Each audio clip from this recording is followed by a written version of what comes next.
Good morning po.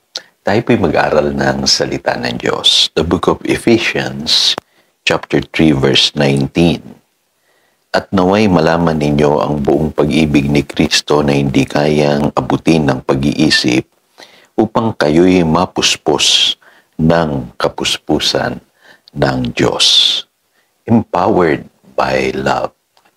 Meron pong nagbago sa mga alagad simula po nung maranasan nila ang pagkapuspos ng banal na spirito sa kanilang buhay. At yan po ang karanasan ni Peter and John. Kaya magandang tawagin natin silang mga empowered people. At isa po sa pinagbago ng mga alagad ay yung pong nagkaroon po sila ng compassion, o pag-ibig sa kanilang puso na naging mas involved po sila sa buhay ng ibang tao. At mapapansin nyo sa kwento po doon sa Acts chapter 3 na pinag-aaralan po natin simula nung isang linggo, ay yung lalaking lumpo ay maaaring araw-araw na daraanan ni Peter and John tuwing sila'y mananalangin doon po sa templo. Pero siguro po wala silang ginagawa, maaaring tinitignan lamang nila itong lalaking lumpo na namamalimos. Pero sila po'y napuspos ng Holy Spirit sa Acts chapter 2. Papansin nyo, kakaiba na po si Peter and John. At hindi na lamang nila siguro tinititigan yung lalaking iyon at kinaaawaan, kundi sila po mismo ay ginamit ng Diyos na instrumento para gumaling po itong lalaking lumpo at makalakad. Ako'y naniniwala na hindi lamang po yung power ng pagpapagaling ang ginamit ng Diyos sa buhay ni Peter and John, kundi yung power ng pag-ibig. Kasi mas nakikita na nila ng malinaw na ang isang mananampalataya dapat ay marunong magmahal, kumalinga sa kanyang kapwa. Yan po ang katangian ng isang empowered person, isang taong puspos ng Espiritu ng Diyos.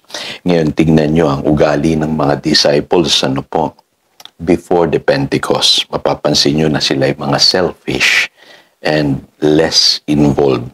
Kung naalala nyo po dun sa Matthew chapter 19, verses 13 to 15, nais nila na yung mga magulang ay huwag dalhin yung mga anak nila o yung mga bata sa Panginoong Jesus. Ganun po sila magtrato ng kanilang kapwa. Kumbaga, itinataboy nila yung mga bata na lumapit sa Panginoong Jesus. Doon po sa Matthew chapter 15, verse 23, ay pinipilit nila ang Panginoong Jesus na itaboy yung Canaanite woman na paulit-ulit na lumalapit sa Panginoon dahil yung kanyang anak ay inaalihan ng masamang espiritu. At mapapansin nyo rin po sa Mark chapter 9, verses 34 to 35, sila'y nagtatalo-talo, kung sino yung dakila. Kaya tinuruan sila ng Panginoon ng isang lesson about serving.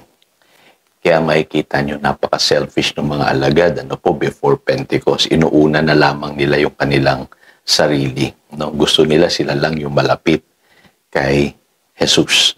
At hindi sila involved masyado sa buhay ng ibang tao. Hindi nila taglay-taglay yung compassion ng Panginoong Jesus dun sa Matthew chapter 9, verse 36 ng Panginoon. Nahahabag siya sa kalagayan ng tao. At alam niyo po, after the Pentecost, nagbago po ang mga alagad. At hindi lamang doon sa pinagaling nila, yung lalaking lumpo, makikita nyo sa Acts chapter 4, verse 32, sabi dyan, all the believers were one in heart and in mind, and they shared everything they had. So, higit pa sa paghihimala, o sa paggawa ng himala, sila po ay nagtutulungan sa isa't isa. Kaya walang nagkukulang sa kanila. Sabi sa verse 34, ay wala pong needy person sa kanila. Kita niyo po yung nagagawang pagbabago pagka napuspos tayo ng Holy Spirit. Natututo tayong magmahal sa ating kapwa. At mahirap po yan kung hindi natin taglay-taglay yung kapuspusan ng Espiritu Santo. Kaya ang panalangin ni St. Paul doon sa Ephesians chapter 3 verse 19 sabi rito, to know this love that surpasses knowledge, that you may be filled to the measure of all the fullness of God.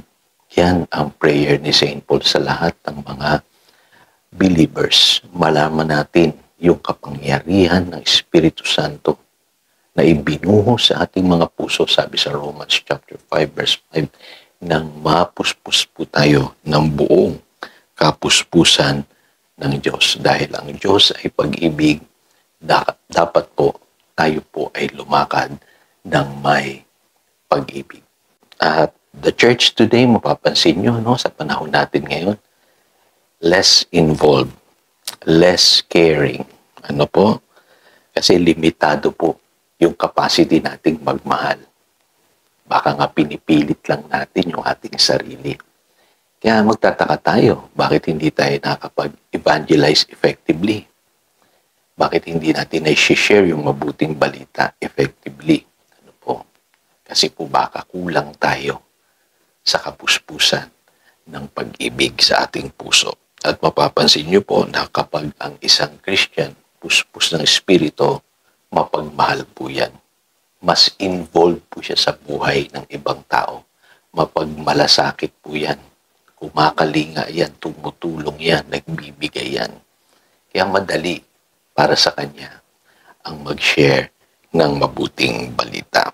Tandaan nyo ang sikreto sa lahat ng miracles na ginawa ng ating Panginoong Hesus at ang mga alagad, lahat po yan ay ginawa nila motivated by love.